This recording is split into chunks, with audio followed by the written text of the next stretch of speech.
It's red. Hey, folks. Thanks for coming to my session this afternoon. A lot of good sessions today. Hopefully this is kind of a bit of a cherry on the top for it. But so what I'd like to talk about today is something kind of a little bit different, but I think very relevant to the topic, the overall conference. And it's basically, how do we make open source easily accessible and truly useful and usable by regular folks? Because most folks have no idea that open source even exists or what it means, how to make use of it. So I'm going to start by just talking some about just kind of the basic idea, then going to kind of go into what the functional landscape for Chattanooga.Digital kind of looks like, what we're looking at, other services to support it, and then I'm going to kind of end up with a bit of a call to action, an invitation, so to speak. So my background is in broadband and smart city planning. It's a network telecom geek from back in the 90s. Probably should have gone into web development in graduate school, but I got interested in networks instead. So been doing that. Had the privilege to do some really cool stuff. Planned a lot of big fiber optic networks and things like that. And cool, but what do we do with it? Got all this great infrastructure. I mean, Chattanooga, 25 gigabit per second. You can get to your house. What do you do with that? What we tend to do with it is import software from big tech, and not only give them all of our money that we're spending on technology. So this is what the economic development folks call an import. But we're also giving them all of our data, and really, even maybe more importantly, it's really intellectual property that we're giving them. It's human capital that we're giving them. So there's a lot of kind of issues involved in this that regular folks don't see. They don't see that, hey, I'm just on Facebook and checking on my folks down the street or somebody that I know, but involving a giant corporation in productizing me in the process. But I think the other really amazing part of it that I've just come to learn, kind of diving into this a little bit in the last year or so, and today's shining example of this is just how impressive the open source world is. The range of solutions, the quality of the solutions,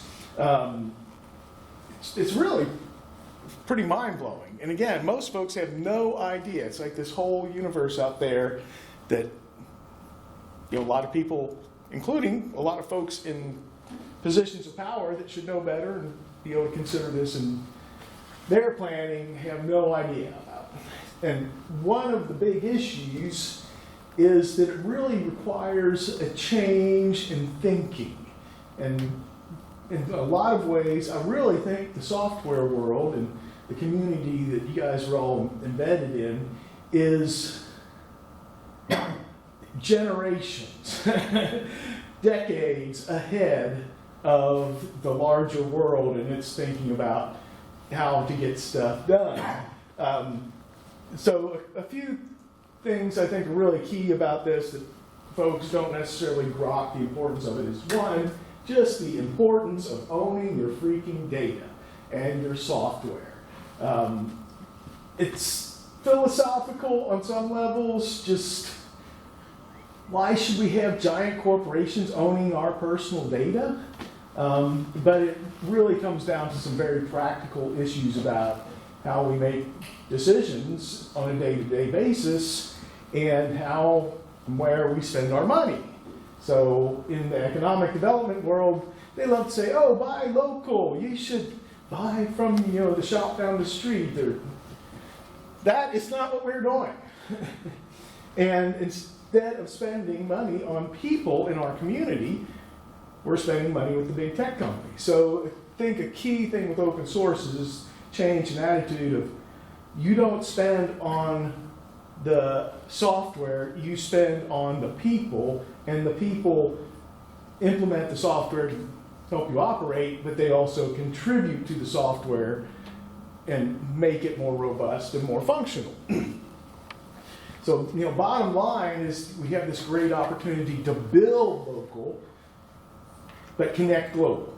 To connect into these, again, most folks don't realize this. Not only is open source out there, readily available, but it's supported by literally global networks, global communities. So we have the opportunity to get better solutions, cheaper, but also realize a lot of other benefits, larger scale. But there's really some more just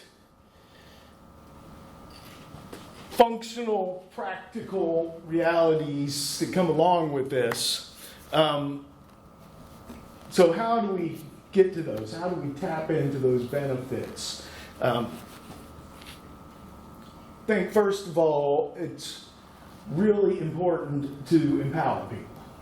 And I know that sounds like gobbledygook,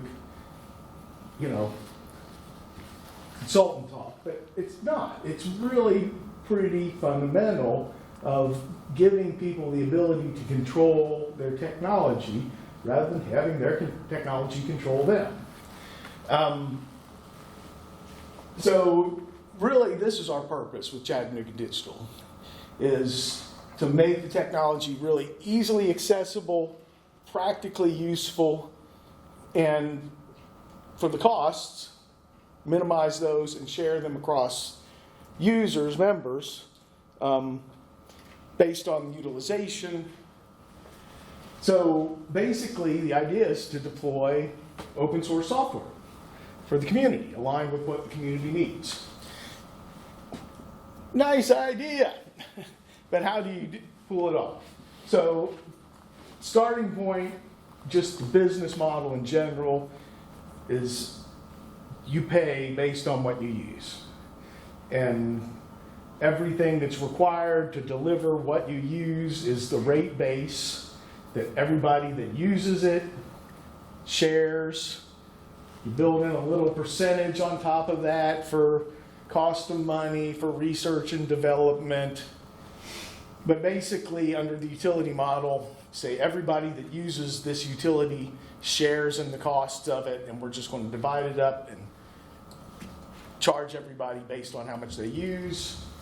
And as a cooperative, the members own the infrastructure. The members own the asset. So whether you're talking about a farm co-op, whether you're talking about REI or electric membership co-op, the basic idea is we've got all this stuff that has to deliver, we have to deliver power, or farm agricultural goods processing. We're all going to co-own it. We're all going to share the cost based on how much we use. And that's really just kind of the basic concept behind Chattanooga.Digital. Now there's, I think, some really important, fun issues that we think about as we're working through this. One is just, well, how do people access all of this stuff? It's going to be through their computers, through their smartphones, on site at their small businesses especially. How do you make sure it's reliable and secure? And how do you track and manage utilization? Practical realities. Some economic realities is, one, economies of scale. And this is a key issue when we start talking about infrastructure, technology in particular, is it's going to cost X to deliver a product for one user, it costs X plus Y to deliver for 100 users. If you make Y very small, then all of a sudden you have really great economies of scale. And that's what software does, right? You know, I mean, it costs a lot to build the software once, but once it's built, it can be replicated to, you know, basically an infinite number of users for very, very low cost. So tapping into the economies of scale is really important. So specifically, you know, you have a business use NextCloud is a great example. That's kind of going to be our meat and potatoes, so to speak, I think, for Chattanooga.Digital. If you guys aren't familiar with NextCloud, you should check it out. It's a really cool application that basically replaces Google Workspace or Microsoft 365. I think it's the kind of thing that every small business should have. So if one small business wants to deploy NextCloud for their own use, it's readily available. It's really easy to do for a technically competent person, but for a small business person, it is nearly impossible. So, you know, they could go to NextCloud and get it hosted, but wouldn't it be cool if they could just tap into that in their community? And the cool thing about NextCloud, as a perfect example, is that you can essentially serve up NextCloud for 100 users for only marginally more than it's going to take care of one user.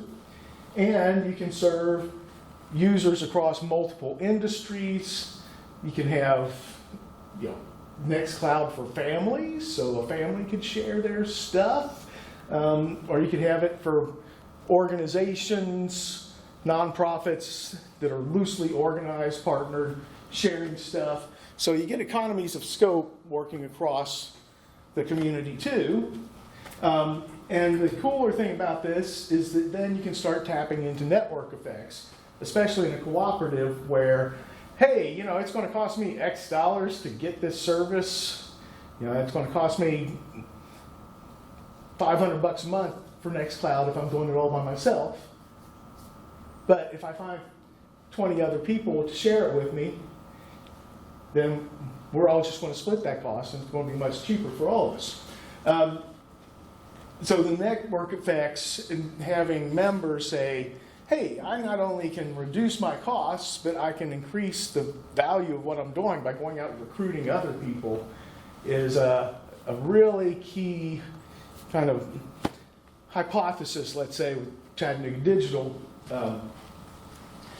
And the other key thing with that is that it helps with climbing up the adoption curve. So again, any individual organization,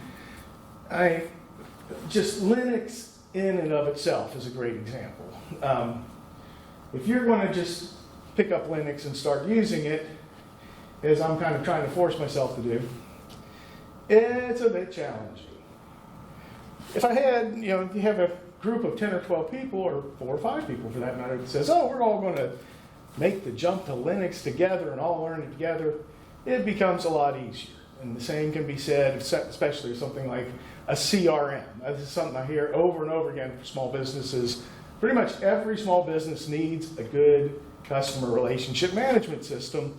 Few of them have it because of the challenges involved, not only with deploying it, but then configuring it, adopting it, you know, onboarding folks. So if you could get 10 small businesses together and they can basically adopt it all together, again, you're going to get these economies of scale and scope, and you're going to get the network effects where they can kind of support one another, and it really increases the overall benefit to them.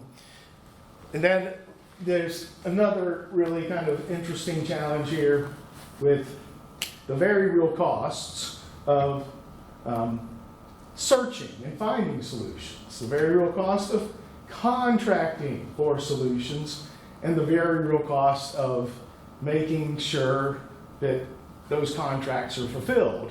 And in technology, this is a huge issue, especially, again, for small businesses, nonprofits, without much capacity, without much technical expertise. They've got to go out and find somebody to help them with technology. They've got to find someone in the first place. They've got to figure out how to build a relationship and how to manage that relationship, and then even make sure that what they're looking for and need is delivered, that's a huge mountain to overcome. So how do we kind of reduce those transaction costs? And then last, but certainly not least, a really, really important aspect of this is the talent pool, the workforce. Because what we're doing here is we're telling folks that instead of spending money with big tech companies, you should get free software and instead spend that money with your local technology folks, contribute to the local economy. That presumes that there's somebody to step in and fill that role who's ready to say, yeah, I'll help you with that, and you can pay me, and works out. I think the capabilities are out there.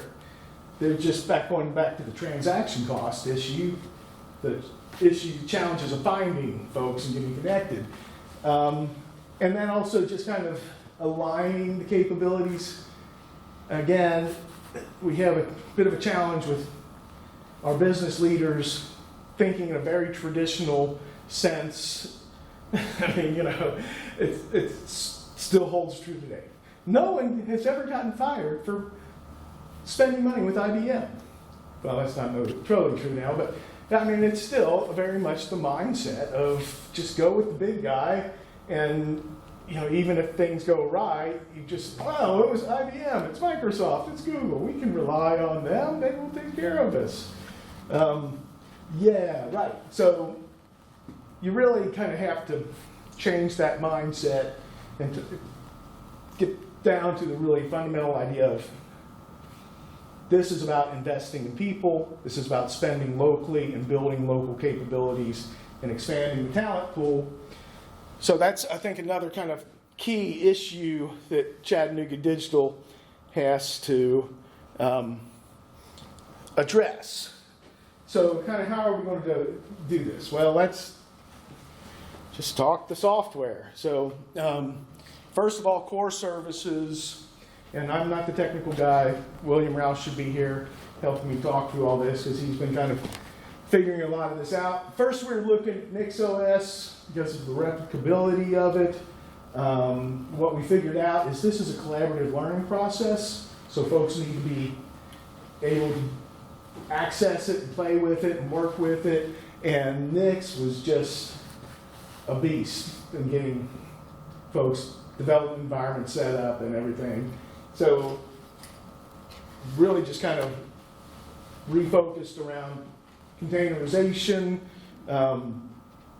using Portainer to manage all of them. Otherwise, pretty much standard server infrastructure, I think. We've been using DigitalOcean. We're using some, for our staging server, an in-house server, RouseTech, and kind of looking at Hetzler. How we do hosting is still a big, interesting question. I'm even thinking, well, we could just resell hosting, but we want to focus on the software first and foremost. So hosting is kind of a bit of a distraction almost. But yeah, using Trafic for reverse proxy, we've got the staging, the production kind of set up in parallel. We're really basically at this point. So it's very early stage of getting our infrastructure worked out and figuring out how we want to approach it. We're kind of just using Open LDAP by default, but we need to move to some more robust identity and access management for just accounting and auditing purposes as much as anything. So we're looking at KeyCloak and also using that for single sign-on. We've got email services set up mainly for internal purposes, operational purposes, kind of doing it the old school way. But then we discovered this looks like a really great piece of software, Stalwart, for doing groupware. It does email lists, distribution lists. It does calendar and contact server. So we're probably going to shift all of that stuff over to Stalwart before we move it into real production. And yeah, even how much we use that is still a bit of an open question. I don't know that we want to provide email services to the community, although that's a consideration that just, probably more trouble than it's worth. But on the other hand, community calendar infrastructure and community directory infrastructure could be hugely valuable. So I don't know.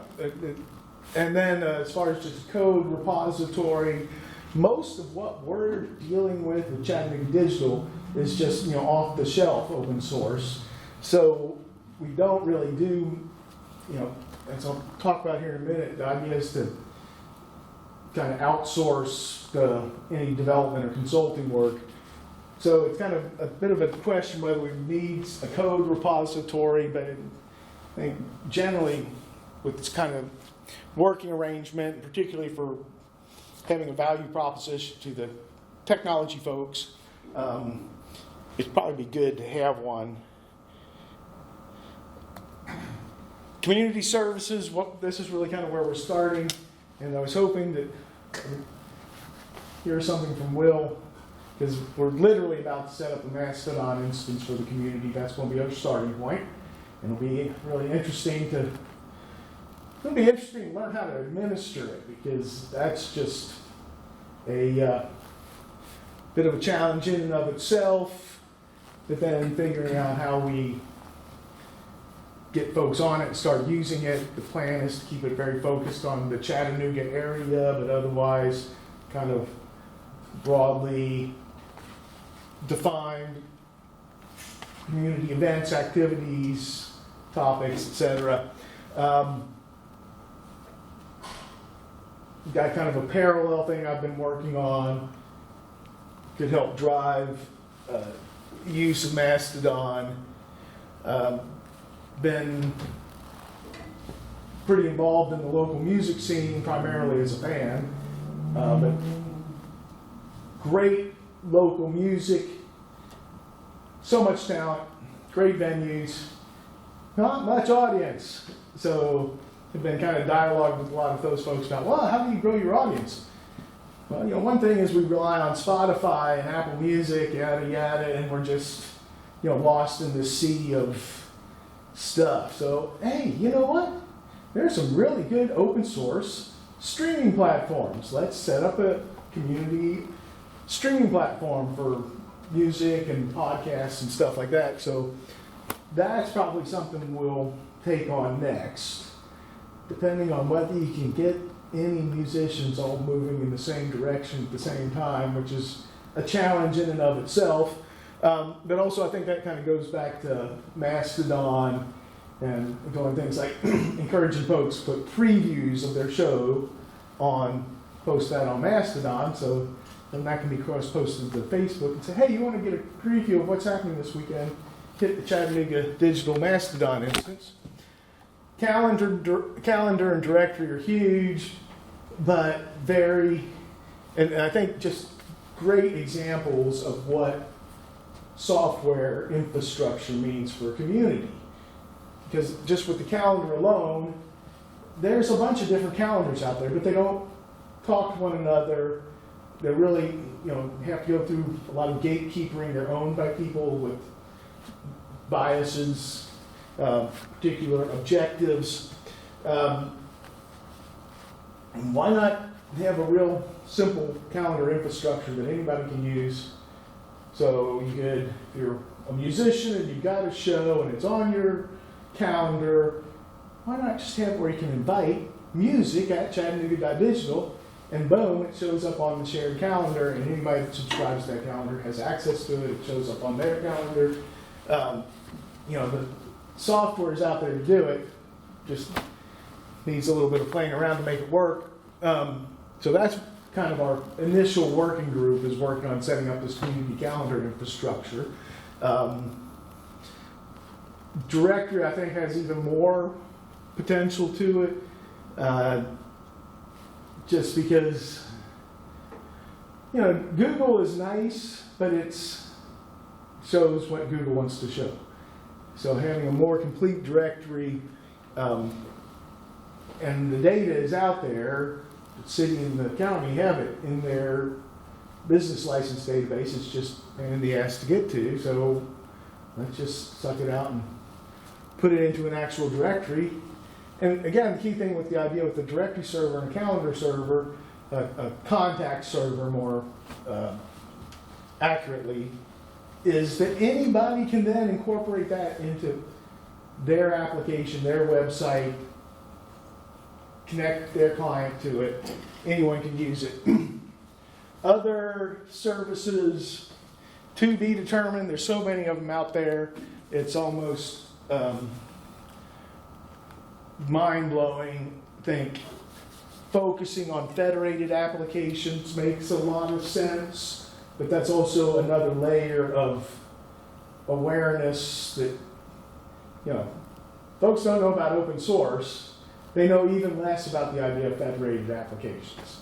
It's just kind of how readily folks are able to kind of grok some of this stuff is one challenge. But there's a whole host of applications from open source marketplaces and classified ads to event scheduling and management. So, I know everybody loves Eventbrite, right? Yeah. Conferencing and web meeting. Personally, it's one of the reasons I love NextCloud is because I think NextCloud Talk is a really cool application. But AI in general, I think, is one that's kind of a really interesting possibility for community software infrastructure. There's a lot of open source AI out there, and there's a lot of really interesting dialogue about AI in particular and data as private versus public goods and how you manage all that. But again, I think a lot of folks don't understand that, hey, when I just take,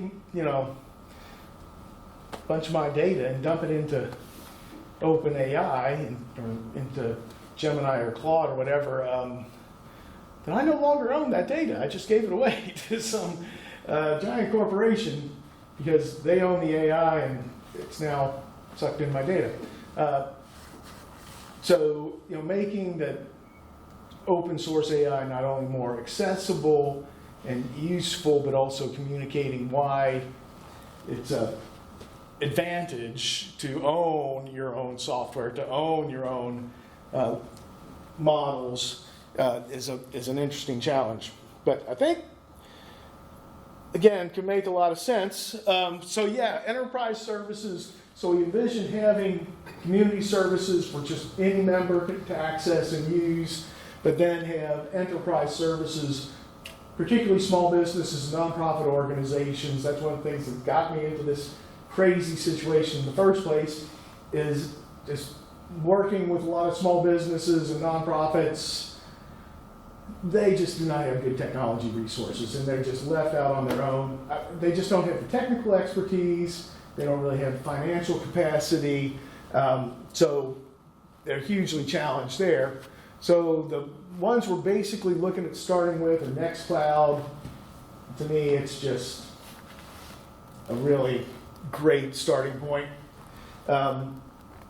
CRM in general, we're looking at Civic CRM for our internal purposes, for Chattanooga.Digital, but in part because you can essentially use it as a multi-tenant and support other organizations. So we can help out nonprofit organizations that don't have a CRM. We can basically incubate them and, okay, now you're ready to take it off on your own. We can spin it off on their own. Suite CRM is kind of one of the most prominent ones, but there's a number of other CRMs. As a matter of fact, I think, in some ways, I think CRM was one of the first big open source enterprise applications with Sugar CRM, and so now there's a whole range of course, my son calls me right in the middle of time. What timing? Yeah, so there's a lot of open source CRM solutions out there. Open Project is another one to mention here in a minute. We envision kind of Chattanooga.Digital being an overall project manager for our members, getting consulting, development services to kind of help them keep track of that. And Open Project, if you guys don't take anything away from today, check out Open Project. Man, it is a heck of an open project management software, open source, really robust, really functional. And again, you can kind of use it as a multi-tenant system, so that's pretty cool. Other potential enterprise applications, accounting for small businesses are huge. There's the poster child for big tech being obnoxious is Intuit, because Intuit has basically just said, we are no longer support QuickBooks Desktop. And if you're using it too bad, it's going to start really sucking for you. You've got to get an online subscription and pay as you go. And yeah, just a lot of folks really ticked off about it. So I think accounting could be an option. There's not a lot of open source options out there, but there are some. AI, of course, as I mentioned, I think just basically forms. Ongoing challenge for a lot of small businesses, human resource, point of sale, web content management, particularly Drupal. Going through the Drupal class yesterday, one of the coolest things I came away with was the Drupal Forge site where you just click a button, boom, it spins up Drupal server for you. It's like, that is cool. And that's kind of thing that just could, I think those kind of things could be game changers for the local economy, for small businesses, and really help them shift their spending and get better solutions. I also think individual family services could be huge. Again, part of the challenge here is just the thinking and how folks control or don't. Where do you have all your passwords saved? Oh, I've got them in a notebook. Notebook. I've got them in a text. I text them to myself. I've got them all on my text. So I think just some basic cybersecurity stuff. But again, it's the educational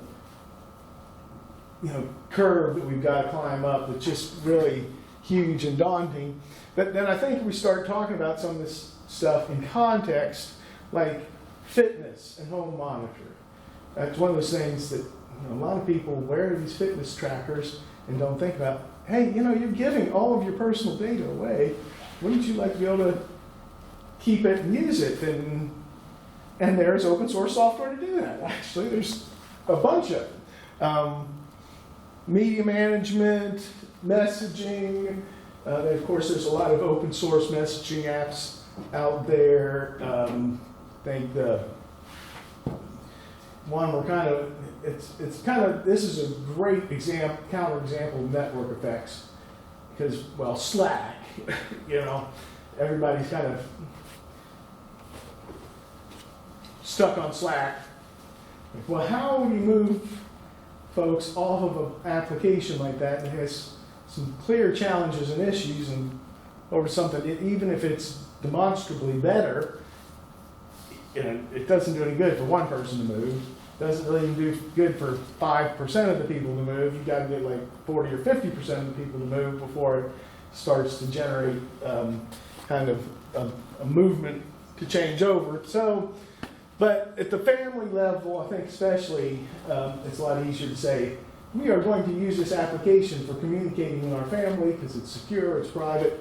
I think digital identity management is a really, really interesting aspect. The personal data store has become a real thing. How you set folks up with this stuff is, I think, still a lot to be determined. But folks are becoming more and more sensitive to what they do with their personal data, and then again, using AI. I know a lot of folks don't think about this, but how much do you want an AI in your personal business, especially if that AI is basically owned by a giant tech corporation? If it could help me, yeah, great. If I could own it and it can help me, even better.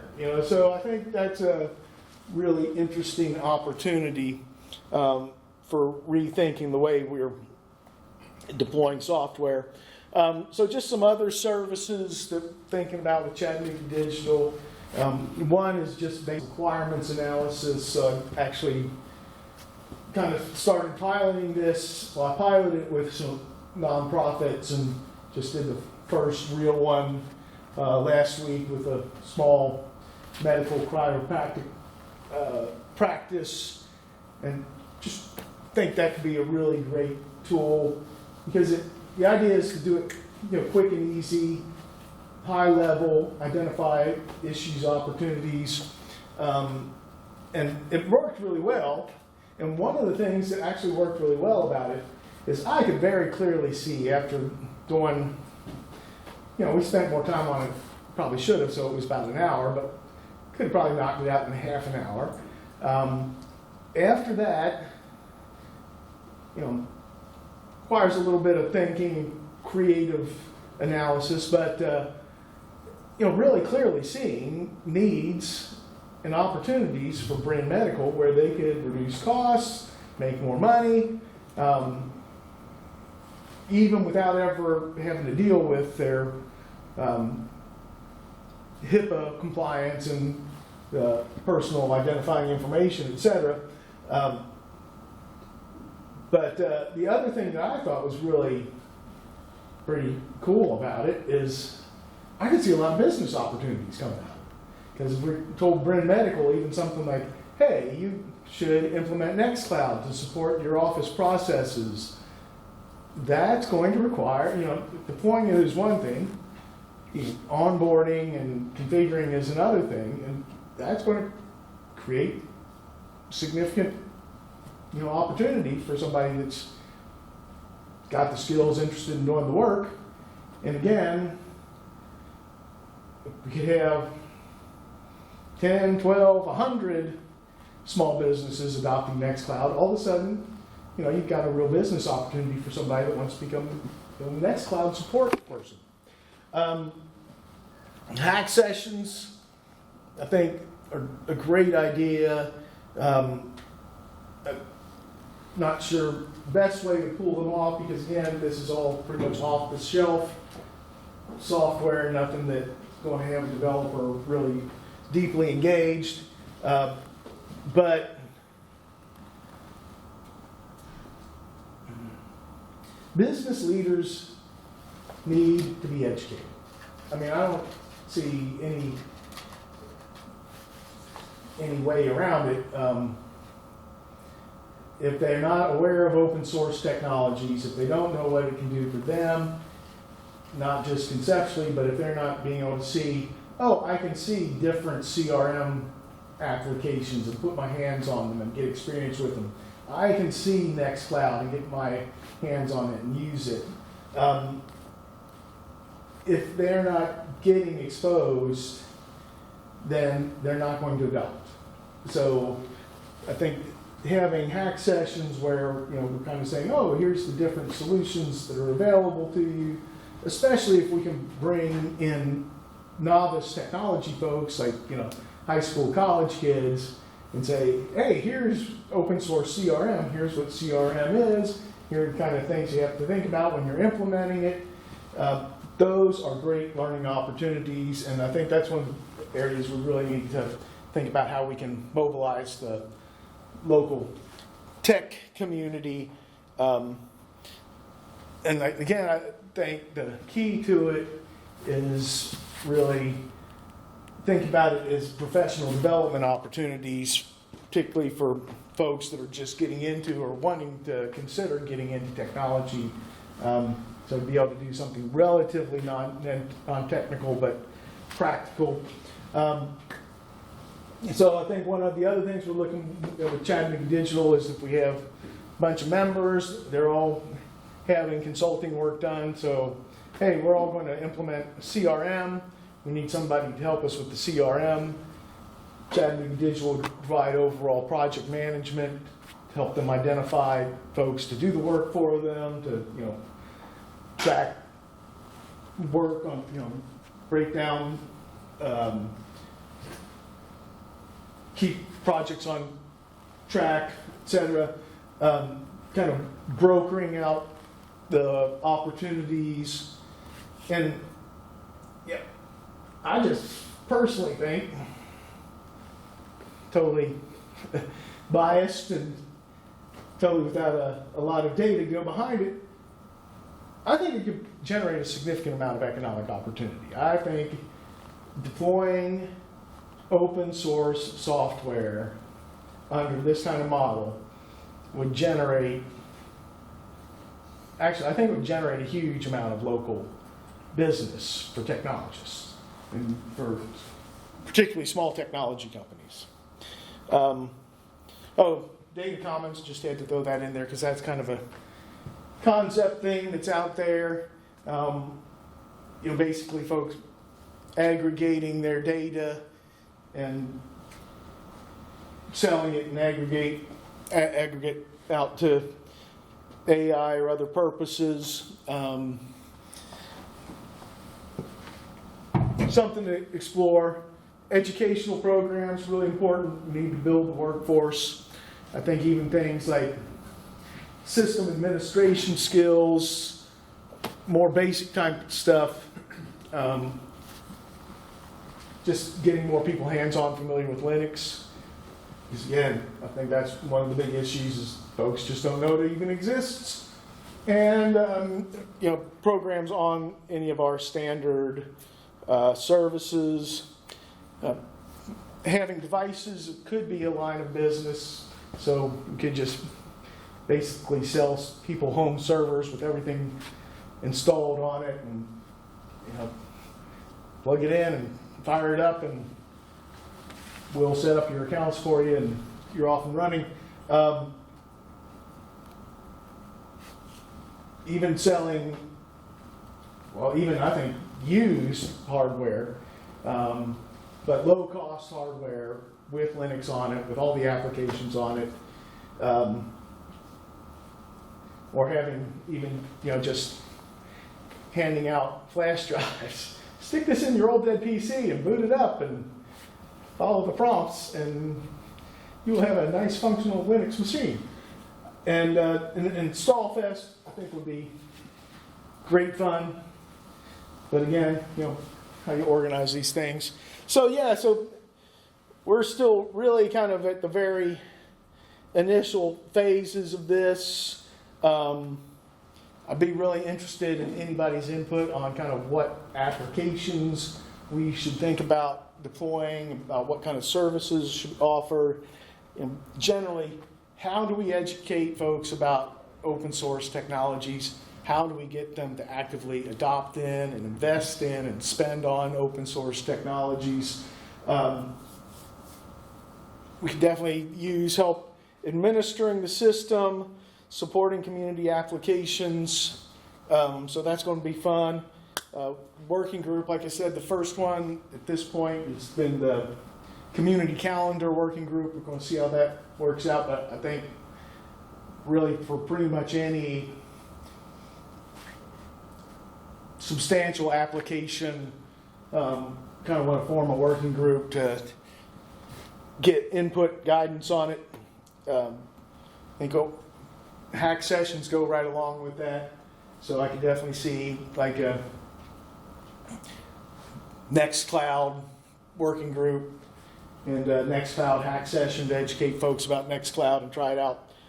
And then ultimately, like I said, the goal isn't just to deploy the software and get people on board, but then to generate opportunities for folks in the technology community. So essentially kind of looking for folks who like to say, yeah, I'd like to have opportunity to do NextCloud support or help with CRM or point of sale system or whatever the community indicates they're interested in having. So yeah, the real kind of, for me, this is a real learning experience. And one of the key things that I've already clearly learned is not only is there this vast universe of solutions really readily available, and to see NextCloud installed, like 20 minutes, boom, your NextCloud server is up and running, log in and start using it, is pretty amazing. And that's just the tip of the iceberg, right? The other side of that learning is how little the public, but especially business leaders and small businesses, know about open source. I mean, they essentially know nothing. So to me, those two things present a key opportunity. In some ways, I would even argue really a kind of a responsibility. The solutions are out there. We know they're out there. Don't we have a responsibility to shake folks and say, hey, why are you not at least considering this option? Well, I know why, because it requires getting educated. It requires rethinking what you're doing. It requires a really almost fundamental shift in thinking about how you approach technology. And most leaders don't even think about how to approach technology, let alone prepare to make that shift. So that, to me, really is kind of the larger goal of Chattanooga.Digital. One of the general things we're kind of looking at is the open source project office model. And another takeaway, if you guys aren't familiar with open source project offices, I encourage you to check into that. It's really a global practice. At this point, it's pretty isolated to major corporations and institutions. And UTC doesn't have an open source project office, right? No, we've got some open source web systems, but not an overall project office that manages it. Yeah, and just not the scale.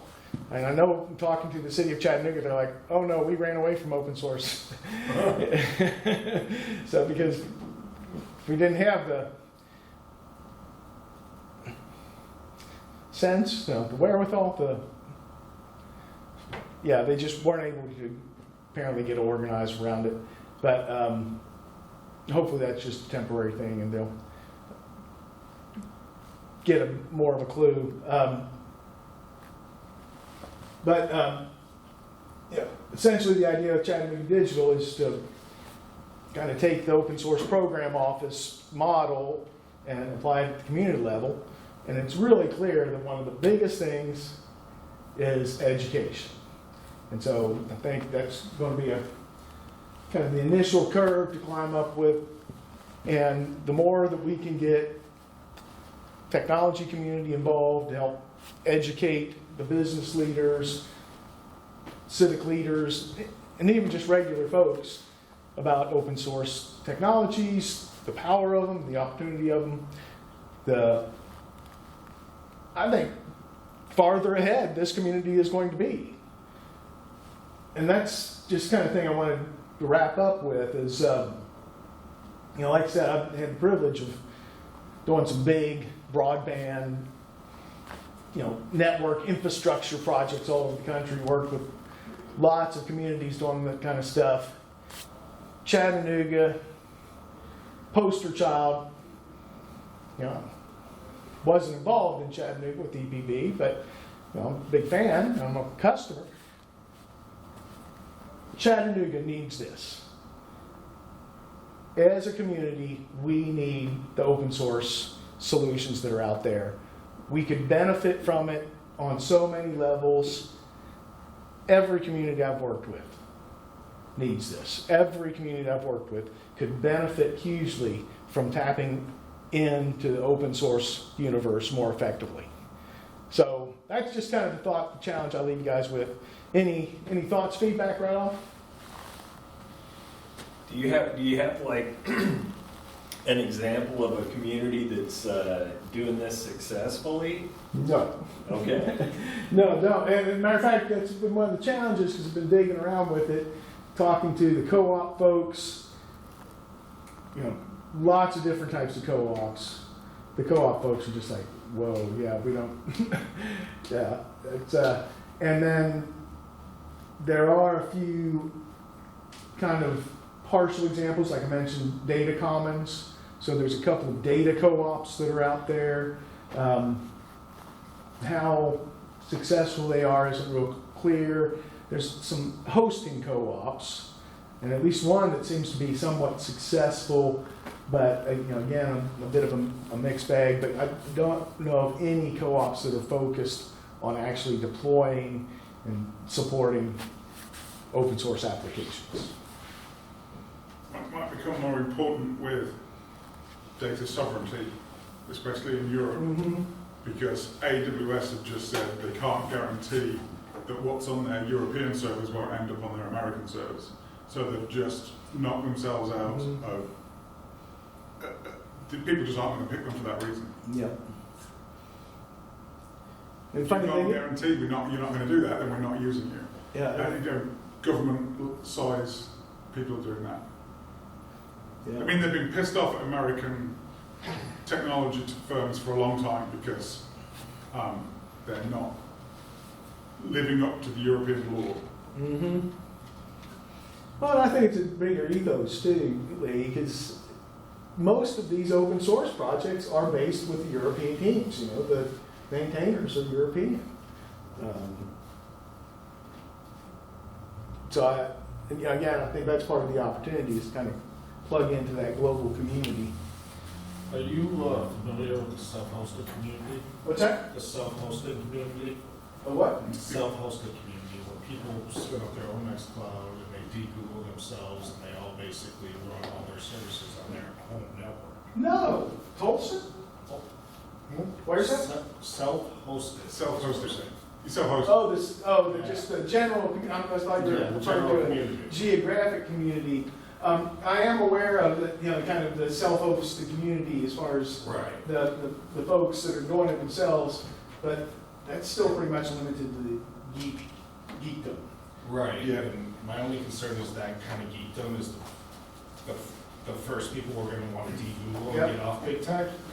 So it's how are you going to convince like Joe Schmo who doesn't really care, frankly, like they don't understand the implications that hey, come use this, local version of that.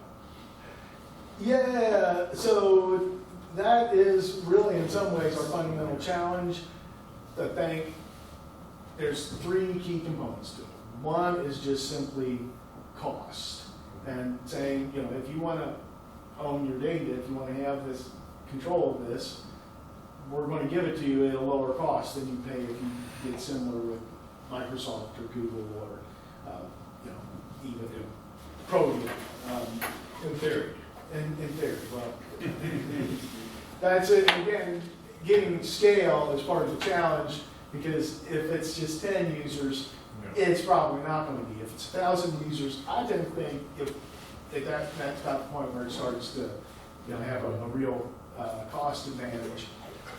But educating them on the value and importance of owning and controlling their own data, I think just a lot of folks are more and more sensitive about privacy and Sure, that's getting there, isn't it? it's getting there, yeah. What about trust them? Let's say you convince them.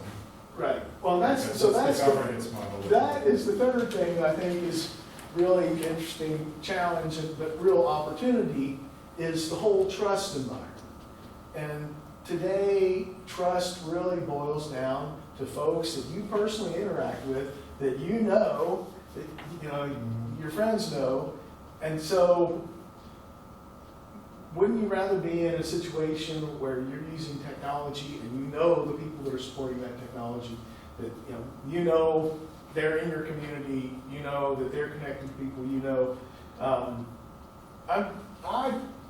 I think that has more value than we realize.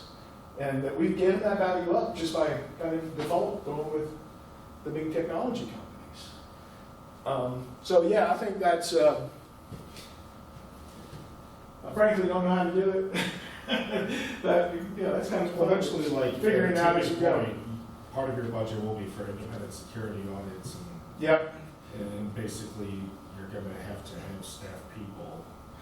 Yeah, so that's actually a really important point that I didn't just gloss over, didn't really hit on. But compliance is a big part of what an open source project office does. It would be a big part of what Chattanooga.Digital will be doing. Sitting in that session earlier about the engineering for audits was pretty revealing and fascinating. But I think it goes back to kind of the larger educational opportunity and the challenge. You know, that a lot of leaders are putting themselves at a huge amount of risk by not being aware of some of the issues that are implicit in the way they're using technology. Yeah. And so educating them and saying, here are the practices that we're implementing, and being methodical about not only implementing them, but educating the community about what we're doing and why we're doing it. You know, I tend to think that has value in and of itself. You know, whether we can charge for programs to, you know, come learn about information, you know, security and, you know, making sure your systems are fully auditable, minimal costs and things like that. And, you know, just what compliance is and how you do it. I don't know. That's kind of, I think one of the services you can offer ultimately is turnkey self-hosted solutions. yes. Basically, like, here you go, put this noise on your network, Mhm. and off to the Yep. races you go. Yep. And that way people can choose to not trust the organization. Right. But pay, you know, a tax for everything being nicely bundled together. But yeah, trust is a huge issue, even trusting other members. Do I want to share a file server with someone I don't know? Yep. No, that's a great Where are they question. gonna upload it, you know, or the streaming? The one thing I can't get, I used to work in the music industry, the thing that Spotify dominates and all the big streamers dominate is they can stream that whole catalog because they're paying royalties. Right. And in doing so, they can offer true discoverability. Right. You talked about it on a local scale, but really like, you know, I want to see the world's music and, you know, I like this song, turn me on to something else. And without that entire catalog, that is a value add that Spotify, it's hard to replicate. That is true. Yeah. And But I totally love where the project, like, Brian has said is. good. I appreciate that. That's important in and of Firefox, itself. You know, before. I believe there should just be a Wi-Fi access point where there's a bunch of media and stuff, and if you connect